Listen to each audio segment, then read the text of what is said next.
just happen to have an open line hour set up for you this morning, but due to some recent developments, things have changed for us just a bit. We'll tell you coming up next hour, retired Army Lieutenant Colonel John Sutherland will be in to talk more about his book, I, Guerrilla. But right now, in lieu of some recent developments, we have the attorney for Randy Henry on the telephone with us, Mr. Chet Pleban. And again, I want to start by saying thank you so much for taking the time at such short notice to be on with us. And good morning to you. Thank you for your time.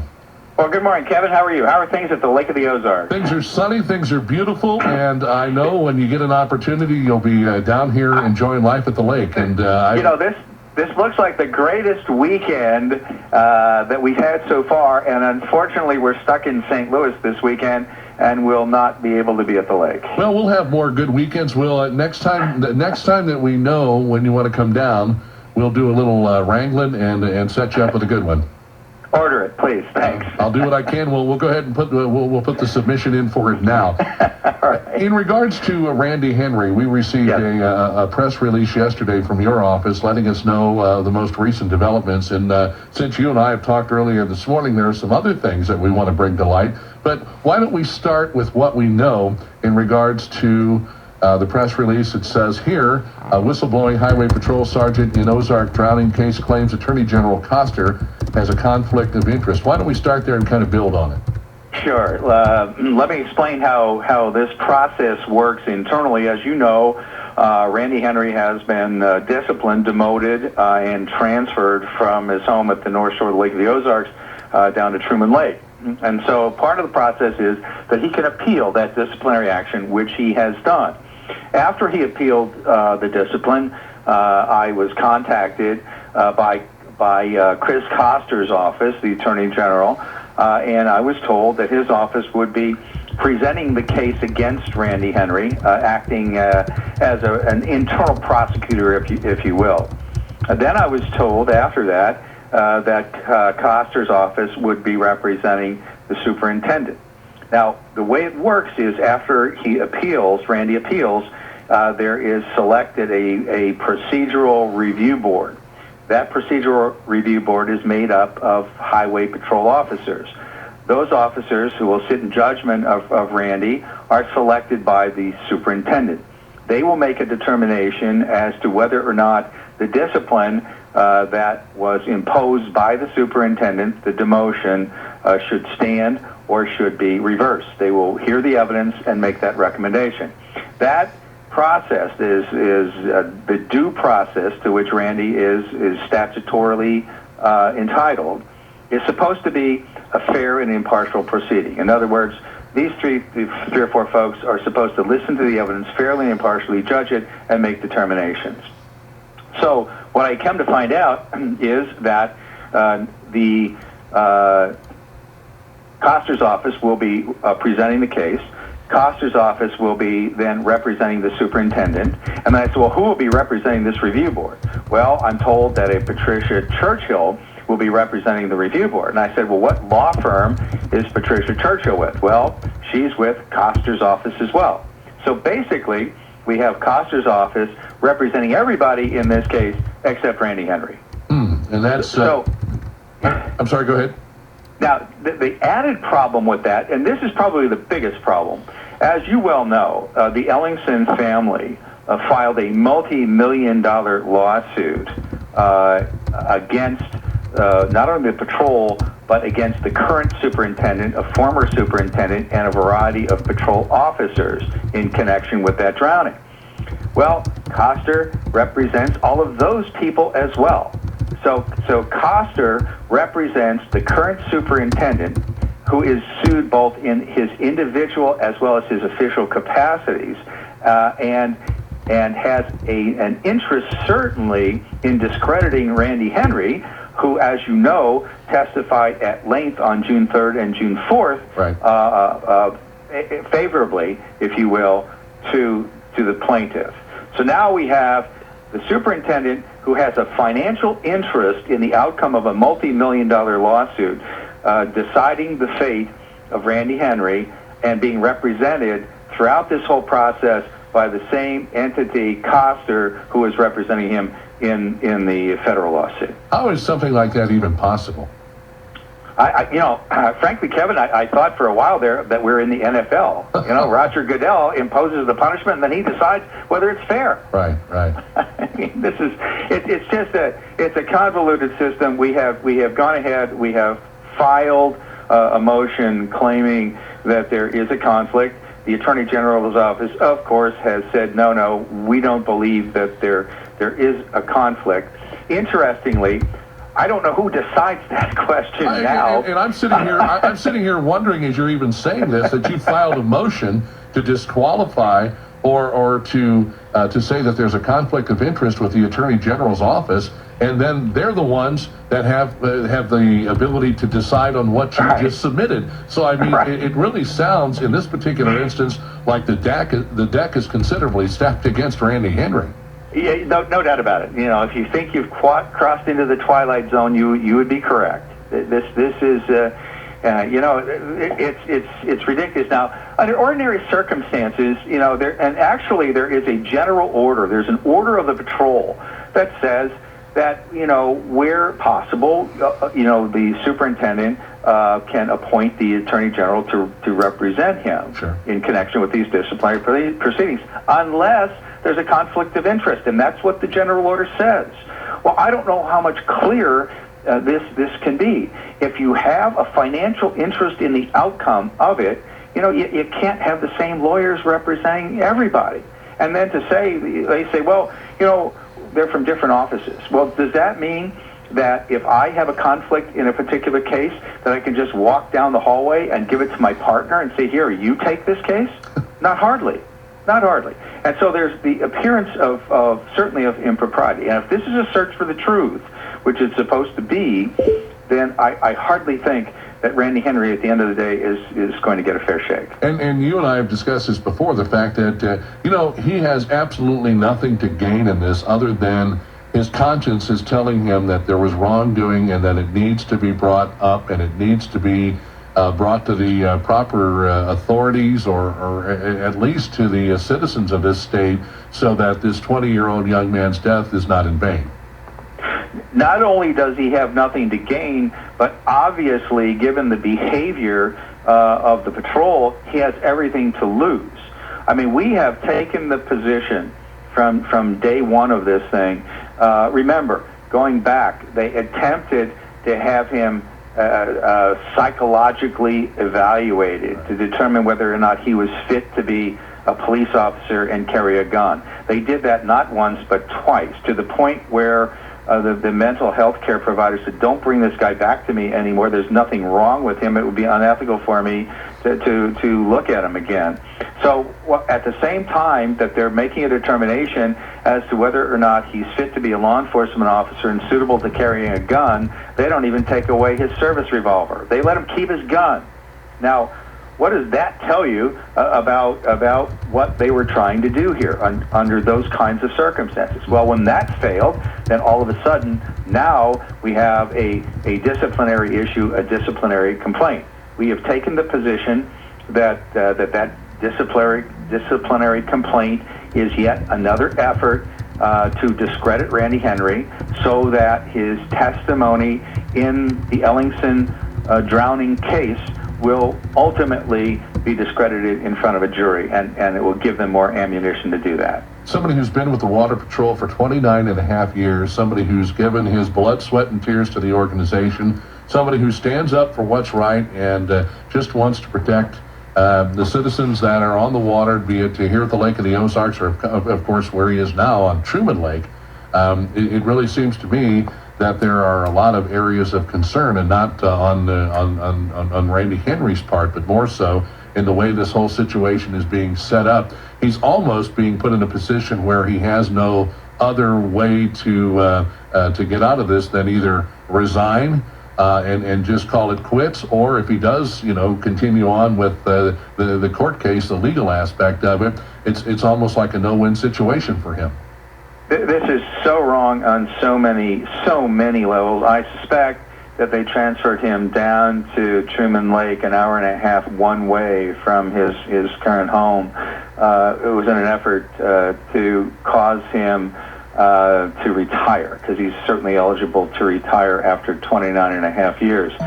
When he was subpoenaed to testify in the Ellingson federal lawsuit, I made an inquiry of the same Attorney General's office that seems to be representing everybody but him to provide him with a lawyer, because I was only representing him in connection with the internal professional standards complaint. That request was denied. It was denied by Koster, who said that we, don't provide lawyers for people who are witnesses, just people who are defendants.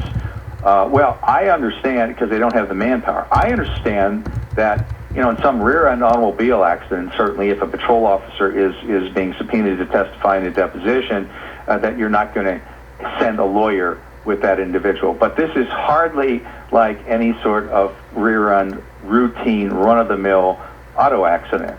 This is some serious stuff. And I know, as a point of fact, that they have in the past historically provided legal representation outside of the Attorney General's office for people who were witnesses in lawsuits such as the Ellingson situation. And I know that because I was appointed to do that several years ago. So don't tell me that you don't provide these folks with lawyers. But all they wanted to do, and this is yet another problem that Randy Henry has, that he is spending money out of his own pocket to defend himself. I had to appear with him at that deposition that took 2 days, actually. That was on his dime.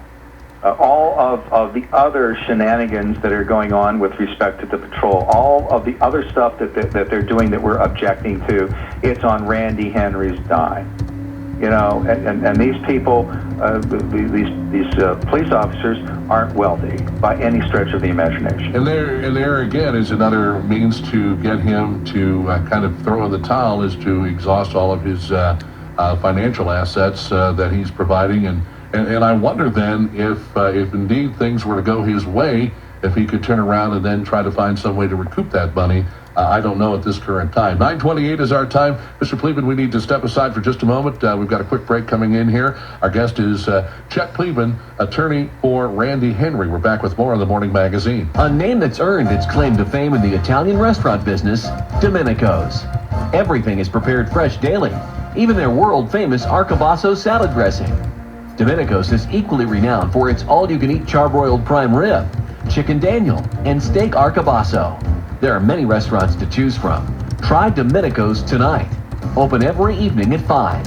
Old World Charm at Domenico's Italian Restaurant in Osage Beach on the Parkway at Passover Road. Look for the bull.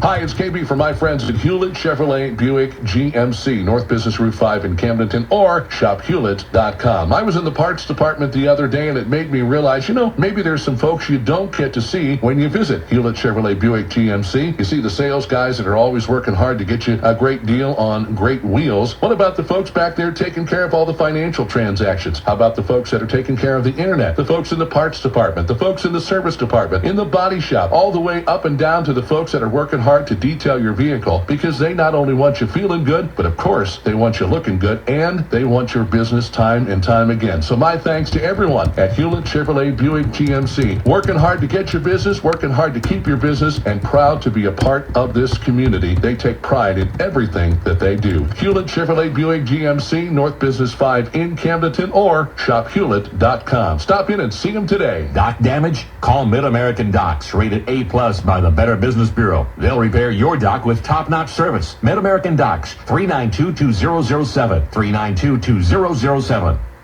If your club, group, or civic organization has an event it would like broadcast on KRMS or 93.5 Rocks, send it at least 3 weeks in advance to PSA@KRMSradio.com. The community calendar is sponsored by Central Missouri Building Inspections, Papa Wheelie's Pizzeria, JJ's at the Copper Pot, Mills & Sons Insurance, RJ's Family Restaurant, Mid-Missouri Credit Union, Tire Biters Bar and Grill, and Lake Collision Repair, and is presented by KRMS and 93.5 Rocks. Police in New York and other major U.S. cities urged to stay on alert after a repeated call from ISIS to kill officers, soldiers, and civilians. News Talk 1150, KRMS. 9:31 is our time. 77 degrees now. We jumped from 72 to 77 in a short amount of time. Still blue skies, still a beautiful day at the lake. Our guest is Chet Pleban. He is the attorney representing Randy Henry. And Mr. Pleban, I guess we could probably move on from what we've talked about there, what we know, to maybe some of this information that you've just recently shared with us. Yes, well, here's problem number 2. Randy Henry, as part of his ability to defend himself, has an absolute right, statutorily, to take depositions. Now, depositions are statements that are taken under oath. They're in question and answer format. The lawyer asks the questions, and the deponent gives the witness, gives the answers. There's a court reporter that takes down everything that's said. So, in order to do that, however, you have to either have somebody come and voluntarily appear for the deposition, or if they refuse to come voluntarily, you have to issue a subpoena to compel that attendance. Now, the person who issues the subpoena in connection with the process that Randy Henry is going through is the current superintendent of the Missouri State Highway Patrol. We have asked for subpoenas, and the patrol, to the extent that they control their own employees, they have agreed to produce, and in fact have produced, witnesses. We have taken one deposition about 2 weeks ago, I guess it was. However, the people, including the individual who filed the complaint against Randy Henry, has now taken the position that that person will not voluntarily appear because that person doesn't like the area into which I'm going to inquire. There was another individual that I wanted to depose, and the patrol has now taken the position that they will not issue a subpoena. The same superintendent who's got the financial interest in the Ellingson lawsuit has decided that he will not issue a subpoena to compel the attendance of this particular witness that I believe is not only critical and essential, but apparently the patrol believed that this individual was essential because during the professional standards investigation of the complaint made against Randy Henry, they interviewed this gentleman. All I want to do is take that deposition. Now, what I have, Kevin, from the get-go of this thing, all I have said is I have not disclosed the identity of the individual that filed the complaint. I have not disclosed the identity of any of the people involved. I have taken the position, certainly, that this issue for which Randy is being disciplined involves the Ellingson drowning situation or an aspect of it. Well, lo and behold, I just came to learn that yesterday, I guess, or late yesterday, in response to an inquiry from the Kansas City Star, the patrol has issued or sent out a document that they filed with the identity of the individual. They didn't black it out. The identity of the individual that I wanted to depose, and they have made a variety of statements in that document that I believe I can refute. Mm-hmm. And I will tell you that they have identified a person in that document whose deposition I have taken. I took it 2 weeks ago, as I said, and I will make that deposition available as a matter of public record if the Koster's office will likewise agree. They put the name of that individual in the motion that they, in the thing that they made public yesterday, the document that they gave to the Kansas City Star yesterday. And I certainly, the transcript should be typed up within the next day or so, and I have absolutely no problem with making that deposition available as long as they'll agree. And even if they don't agree, because I just found out about this release that they made late yesterday afternoon, I'll evaluate as well whether, regardless of whether or not they consent to making it public, whether I will anyhow.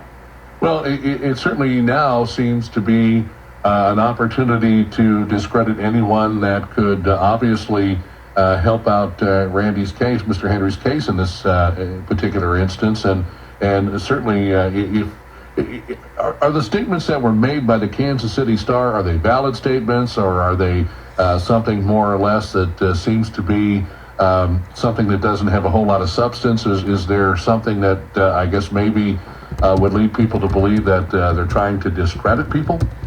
Well, what they did was, what I filed was a motion. Again, I'm filing it, with the people that have financial interest in this thing, but I have to make a record so that I can, all of this stuff is appealable to a circuit court later on, what the patrol is doing. So I have to do these things in order to compile this record. And so what I did was I filed a motion to compel them to issue a subpoena to this individual, or in the alternative, to dismiss the charges against Randy Henry.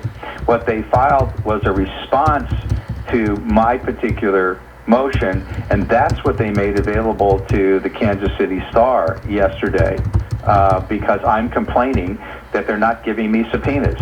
And if they're not giving me subpoenas, I can't get people in to take their depositions, and therefore Randy Henry cannot properly present a defense to these allegations. So they've made that this individual's name public as far as at least making it available to the Kansas City Star. I have not, but I'm okay with making this whole thing a matter of public record. I'm okay with making every piece of paper that has been filed in this case a matter of public record, to let the public decide whether or not Randy Henry is being treated fairly. And that would include the deposition of the individual that we took 2 weeks ago that will unquestionably rebut the document that Koster made available to the Kansas City Star yesterday. 9:38 is our time. Our guest is Chet Pleban, the attorney for Randy Henry. I'm just going to ask you flat out, can you talk about who that person is on the air now, or do you think that that's not such a good idea? Well, I'm certainly, what I'm going to try to do is evaluate this whole thing. I want to double check and verify that, in fact, Koster released this to the Kansas City Star yesterday, because I've been diligent about not, Randy Henry, this is supposed to be a confidential sort of proceeding.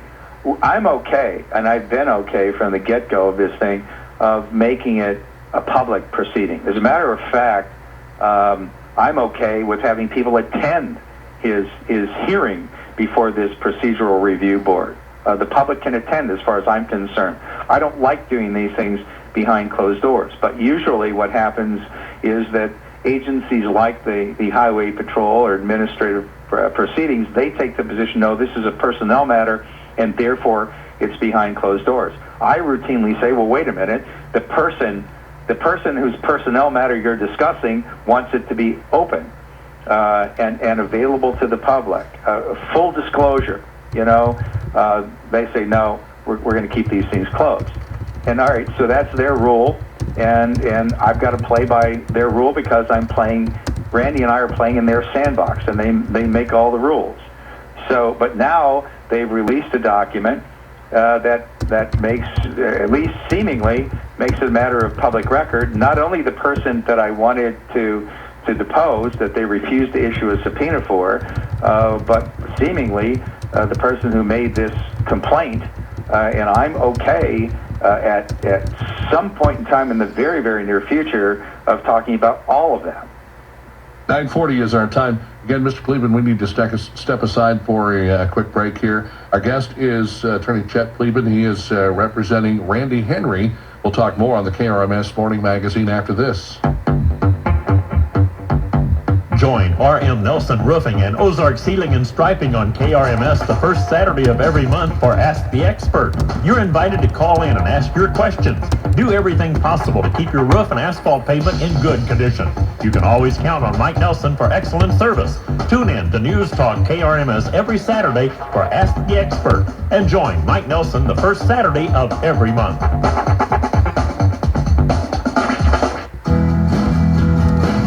Time for the Lake Regional Health System Medical Update. Today we're talking with Dr. Edward Barnes with Lake Regional Ear, Nose, and Throat about obstructive sleep apnea in children. Dr. Barnes, what symptoms do children typically experience? Symptoms include snoring, heavy breathing, sleep-disordered breathing that is seen as children that toss and turn in bed, have abnormal posturing during the normal waking hours, a lot of times have problems with attention span or focusing. The vast majority of children that experience obstructive sleep apnea have enlarged tonsils and adenoids. That's not the only potential problem, but those are the ones that are most commonly seen. What treatments are available at Lake Regional? In the vast majority of children, they respond very satisfactorily to surgical removal of the tonsils and adenoids, which is done as an outpatient procedure. To schedule an appointment with Dr. Edward Barnes at Lake Regional ENT, call 302-2864 or learn more at lakeregional.com.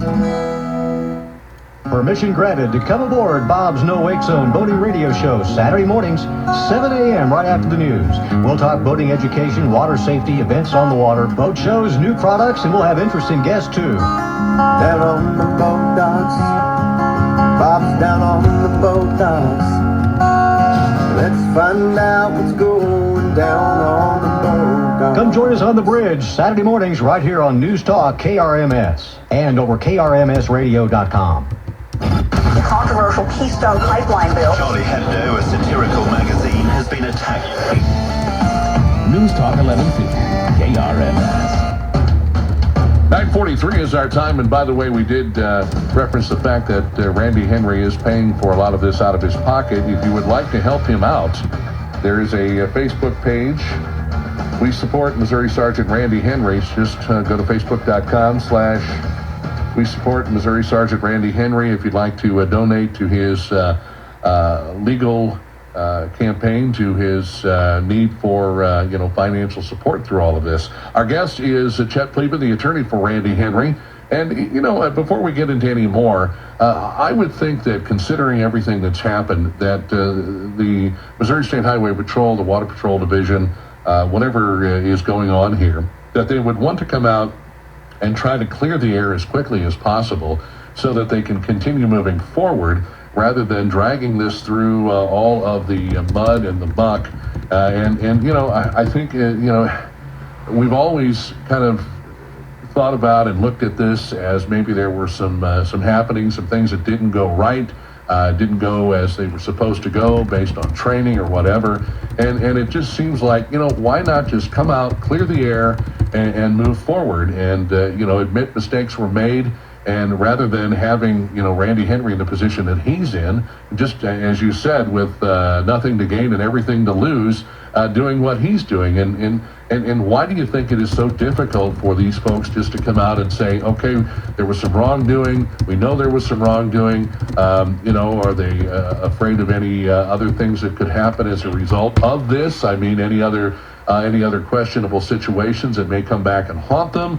Is this something that, again, considering it's an organization like it is, that they prefer to keep this in-house? And where is all of this going? And why isn't it just a simple matter of, hey, we made some mistakes, we understand and realize that, and we're sorry, obviously, about what happened, the death of this young man, Brian Ellingson, from Iowa, that was down on Memorial Weekend last year. And we just want to get past this and move on to what we do, and that's taking care of the citizens that live in the state, the citizens that visit the state, the people that are out on the water of the Lake of the Ozarks. Well, you'd think that would be certainly the prudent course, Kevin. And I have been practicing law for 41 years, and part of that time I represented the organization, the Missouri State Highway Patrol, spent about a year and a half commuting between St. Louis and Jefferson City, and I had a great deal of respect for the patrol. I still do.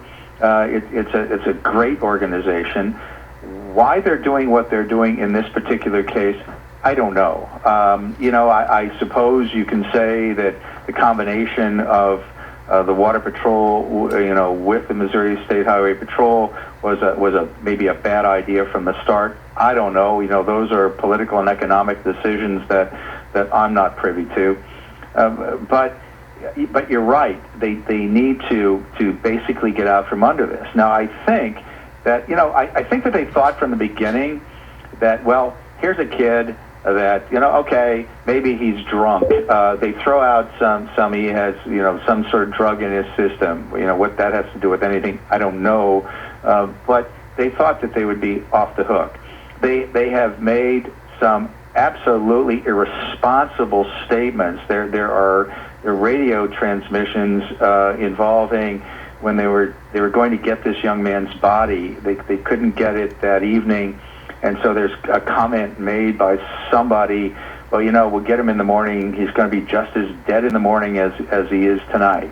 I mean, wow. And then you go from there, fast forward to Randy Henry. He's critical of how they're handling it. They refuse to take a written report from him. They then decide, well, maybe we better take a tape statement from him, and then they turn off the tape when he gets into the question of whether or not there was the highest degree of care used in operating that boat that ultimately led to this young man's tragic death.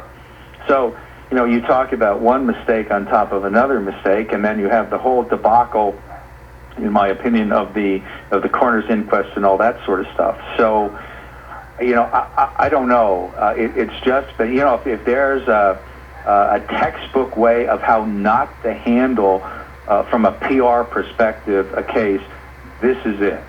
I mean, they ought to take this down to Mizzou and teach this to the kids down there in the classes, the PR classes down there. 9:48 is our time. All right, so where do you proceed from here? You've talked a little bit about, someone, and we haven't released any names as of yet because you're still wanting to do some inquiries and get some more information. And then where do you take this from this particular point? Well, let me tell you that now there's another wrinkle in this that happened within the last couple of days, and that is that the very individual, Kevin, who filed the complaint is now, I thought that person was going to voluntarily appear. I didn't think I'd need a deposition for that person. If you file a complaint, you surely should be willing to answer questions. Well, now, and I can tell you that the person that the superintendent has refused to issue the subpoena for is related actually to the person who filed the complaint. They were both represented by the same lawyer. Recently, they decided to get the complainant decided to get a different lawyer. That lawyer has now indicated that the complainant will not voluntarily appear, will not agree to certain questions that I want to ask, which were the kind of the same questions that I wanted to ask the other individual that the superintendent now refuses to subpoena. So now here's what has to happen. What has to happen is, in the first instance, I have to have the superintendent agree to give me a subpoena, at least for the complainant. If the complainant doesn't appear or refuses to honor that subpoena, I now have to spend more of Randy Henry's money to go to court to get the court to enforce that subpoena for the very complainant that I want to depose. Because the administrative agency, in this case the Highway Patrol, does not have the ability to enforce its own subpoenas. So before I can even get this person into a deposition, I have to go get a court order. So again, the merry-go-round continues. Meanwhile, we had an August 17th date that we were supposed to have a hearing on this. Now that's been changed to September 28th.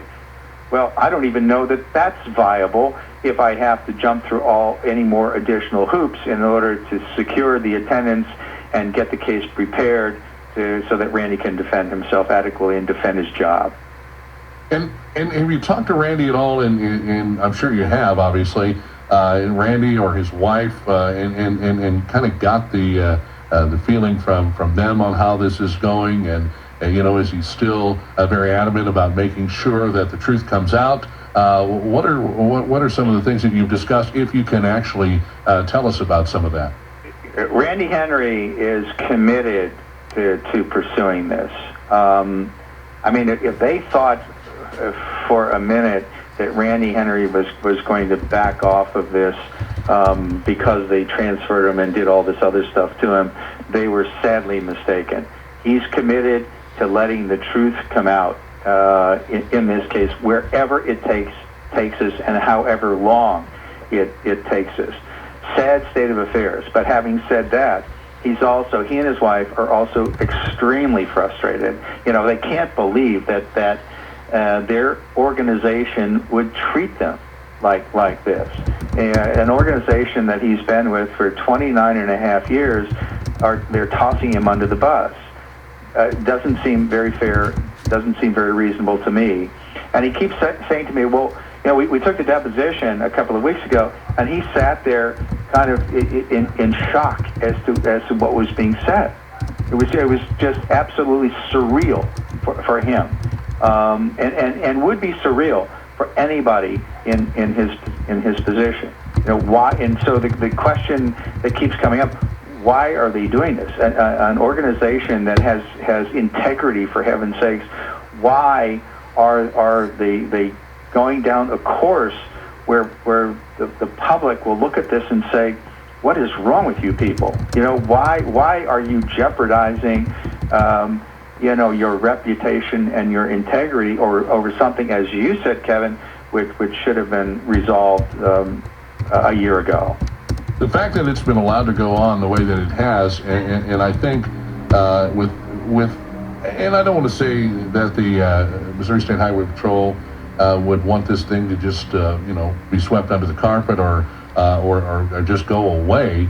But again, I think that the easiest way to approach this would be to say, look, we had some issues, we had some problems, and since that time, we've talked to members of the Missouri State Highway Patrol Water Patrol Division in studio, and they've talked about their efforts to really turn around this whole training process and to make sure that the troopers that are on land, that will be on the lake at some point, are really going to get some comprehensive training, that they're going to go back and revamp the whole training process and program. And obviously that's what people want to hear. But why not just own up to your mistakes? Mistakes were made, things happened, someone died. Let's make sure that this doesn't happen again, and at the same time, let's make sure we understand why what happened.